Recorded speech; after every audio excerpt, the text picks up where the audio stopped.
What is going on, everyone? Welcome into another edition of the 415ers podcast on the Odyssey Sports Podcast Network with 95.7 The Game. It's Evan Giddings. It's Marc Grandi with you as always. Marc, my man, how we doing? I'm doing well, Evan. A fun weekend to wrap up the regular season across the NFL. Really fun day of football on Sunday for the 49ers, for the Seahawks, for the Detroit Lions. A lot more going on as well. So I'm doing well after a fun weekend of football. How are you? I'm doing fantastic. I got up to Tahoe this weekend, hit the Nice. slopes. My one day out there skiing, kind of representative, a microcosm, you could say, of the 49ers season because Oh, I started off slow, took some bumps, may have even lost a ski pole at one point, aka my starting quarterback, maybe even two, but I got back on track, worked my way up to a black diamond, hit downhill to end the day on essentially a 10-game win streak. So, just to put that in perspective. But the 49ers today absolutely waxed the Arizona Cardinals. We're recording this on Sunday night after the Sunday night football game. So we're going to get you the playoff picture. We're going to dig into who the 49ers are going to play as far as the Seattle Seahawks. We're going to look at the entire postseason as well as the entire season, really, that the 49ers have undergone. But Marc, today, the first thing that I really was looking at watching this game, had to do it afterwards because I was driving back from the mountains. But as I was watching this game, I just kept thinking this felt like kind of a perfect script as far as the 49ers taking care of business against their last opponent of the year, ending the game, end of the season, parting on a 10-game win streak, and securing the number 2 seed in the NFC. I know you'll have your victory lap later in the episode, but that was the first thing that came to my mind. it was a little bit of a slow start. On the first drive for Arizona, it was a 77-yard touchdown pass to AJ Green. The Cardinals went trickeration with David Blau at quarterback. The Niners didn't bite at all. They were not fooled. Diamador Lenore and Tayshaun Gibson were in perfect position to intercept, at least knock away that pass intended for AJ Green. It was kind of just a jump ball, and AJ Green's made quite a living at catching those kinds of balls, but he's certainly well past his prime. And the Niners had two defenders in the area. So that was a disappointing start. The Cardinals go up early, but from that moment on, the Niners outscored the Cardinals 38-7. So they picked things up. I will say maybe the one area, and it's related to that slow start, I think that they needed to rely on their top guys a little too much in the first half, Evan. But they really got rolling in the third quarter that really no one of any importance, any major importance, had to play too many snaps in the second half. So that was the good news. The bad news was that slow start, but the Niners, an elite team, much better than this Cardinals team, who wasn't ultimately disappointed that they were losing this game because it helps out their offseason and their draft pick. But ultimately, a good day for the 49ers despite that slow start, but they were dominant the final three quarters. Death taxes and an opening drive bomb for a touchdown against For the real. 49ers defense. This has happened over and over and over again. And even though so I obviously didn't have a chance to watch the game live, so I was kind of catching up on Twitter, just sort of seeing what some of the beat writers were saying, what you were tweeting, Marc. And it felt like before I even saw the play that I was like, oh my gosh, Diamador Lenore just got absolutely mossed. But that was just a heck of a play by AJ Green, in my personal opinion. Now, whether you want to say he could have made it, somebody could have made a tackle after the catch is another story, but that's just a crazy play. And honestly, one that I felt like kind of worked down the line in the 49ers' favor because it felt like they encouraged Sami Batu, or the quarterback for the Cardinals, to throw the ball deep, which turned into a couple of gimme interceptions for Tayshaun Gibson later on. So it was almost like the fact that they hit the deep one early encouraged them to try and continue to throw the ball deep, which this Cardinals offense, on their third string quarterback is not equipped to do without DeAndre Hopkins, without really any weapons whatsoever outside of a 70-year-old AJ Green. Like they weren't really well equipped to beat this Niners defense. And then eventually they settled in, and I would say returned to form, especially coming off of the game against the Raiders, in which everyone was, including myself, was sort of worried about the defense and specifically that secondary. I thought after that deep ball, there wasn't really much that Arizona was able to do, and nor did I really expect them to. There was one other drive. It came in the second quarter. They scored on a 1 yard touchdown run with about 5 minutes to go in the first half. That got them back within one. That was their most impressive drive of the game, and it wasn't particularly close. That first one, the long touchdown to AJ Green, was only 2 plays.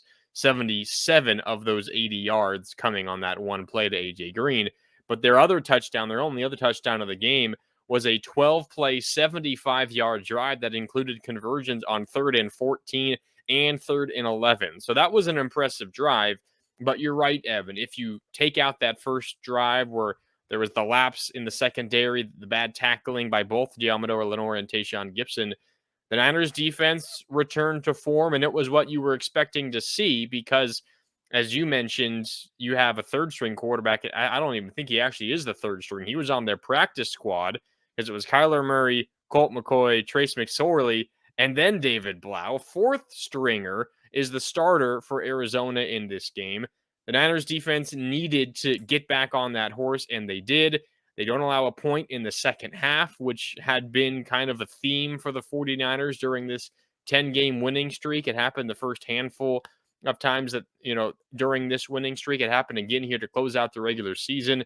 Nick Bosa got another sack. Tayshaun Gibson had a couple of interceptions. George Odom coming in to play some defense in the second half had an interception as well. So a good performance for the 49ers defense. And I think, regardless of how the win happened, as long as they got a win, they were going to feel good about themselves heading into the postseason. 10 wins is 10 wins. But I think it was also good for the defense to pitch a performance like that, specifically in the final 3 quarters, because it kind of reinforces that what you were doing for much of this season is the true you, despite the fact that it was only one bad week over the last 2.5, 3 months.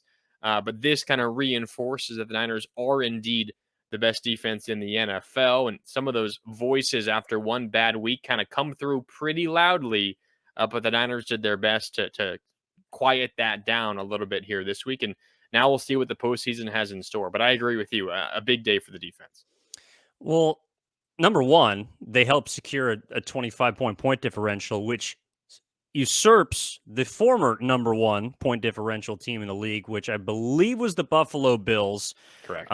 So the 49ers finished the season with a plus 173 point differential as number one in the NFL. Not bad. And Brock Purdy finishes his season with a 5-0 record as a starter, 6-0 in games that he contributed heavily in. But of course, he becomes one of 3 rookies in NFL history to have won his first 5 starts. The big one is Ben Roethlisberger, who did it 13 straight times to begin his career, which is pretty crazy. But the defense, it gets back on track. And I know that, look, it's Arizona, a 3rd string, 4th string, 5th string quarterback. Who cares? This is something that I do think the defense needed, in a sense of, okay, the Raiders game, we can now look at that game as like an aberration. I mean, it just was a bad day for the defense. And those bad days could come in the postseason. But once again, the offense also, on the other side of the football, puts up 38 points after putting up 37 a week ago. They have now scored 30 or more points in 4 of Brock Purdy's 5 starts. So the offense is playing its best football, it seems. And the defense then gets back on track and at least is able to gain some confidence heading into the postseason. That was something that I was hoping to see. Like, you should be able to dominate the Arizona Cardinals. And 0 points in the second half points to that yet again, that this is a team that even if they get punched in the mouth immediately, like, there is no sense of panic. And I don't think it's just because of the opponent on the other sideline. I do legitimately believe it is a DeMeco Ryans-led team that is process-based, that understands that when they play their best football, there isn't an offense out there that is going to be able to do what they want on every single drive. They may get you twice, they may get you 3 times, but there's, over the course of a 60-minute football game, that defense is going to be able to establish a tone and a pace that they want to play at, that they want to hit at, and to walk out of this football game without any injuries, significant injuries on either side of the football. That's why I felt it was a perfect script to this game, because your offense continues to hum, your defense finds itself, and at least is able to carry something into the first round of the playoffs, and you're pretty much healthy at the end of the day. So I think Kyle Shanahan is checking off all 3 boxes in this case. And looking at next week against Seattle, I mean, I don't know if there's a team playing better football right now than the 49ers. There isn't. And a couple of numbers to back up some of the points you just made. You mentioned the defense, finding their footing once again. 3 interceptions in this game, the win over the Cardinals. They now have 20 on the season. So 20 in the regular season, tied for the best in the NFL with the Pittsburgh Steelers. 20 interceptions, tied for the top mark in the NFL this season. You also look at some of the numbers you mentioned. Brock Purdy and the Niners' offensive output when Brock Purdy has played. 5 starts, but really 6 games, including the game against Miami when Jimmy Garoppolo went down in the first quarter. 33 points in a win against Miami. 35 in a win against Tampa Bay. 21 in a win on the road against Seattle. That was that Thursday game, a short week where Purdy really didn't get any practice snaps in. After that, 37 against Washington, 37 against Las Vegas, and now 38 against Arizona. We're at a point now, Evan, where regardless of how you feel about Brock Purdy as a quarterback, regardless of what your eyes tell you, regardless of what you actually think, if you think Jimmy Garoppolo is a better quarterback, you can think that. I'm not going to argue with you till I'm blue in the face about that. But what is becoming imminently clear, Evan, is that this Niner offense is better with Brock Purdy at the helm. They're simply putting up more points. And at the end of the day, the offense that puts up more points is the better offense in my book. 33 points, 35 points, 37, 37, 38 points in 5 of his 6 games at the helm with his 49ers offense. They are humming, and a big reason why is Brock Purdy. Also, okay, yes, whether Jimmy Garoppolo is a better quarterback is besides the point. Your point is this offense is better with Brock Purdy under Yes. center. Yes. Whether he is, I think he's a better quarterback right now, but if you want to stack, it doesn't matter. But the point is, maybe you think that Jimmy Garoppolo is a better thrower of the football. You could think that, but the reality is the Niner offense is better with Brock Purdy at the helm. The numbers at this point just simply back it up 100%. But even the eye test would tell you, and I don't want to make this about Jimmy Garoppolo, but even the eye test would tell you that Brock Purdy and this team just clicks. He's got a 107.5 quarterback rating.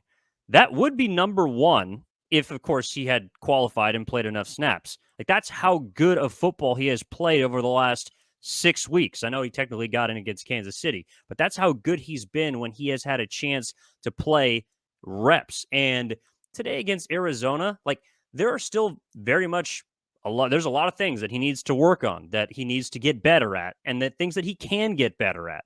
But there seems to be a sense of we've used the word poise, I think, a lot on this podcast. There's a calmness about him that outside of the Cardinals game, again, we're talking about the totality of right now, the 6 games that he has played in. There's a confidence that seems to be permeating throughout this locker room that I think was already there and really got there after Christian McCaffrey did at the midway mark.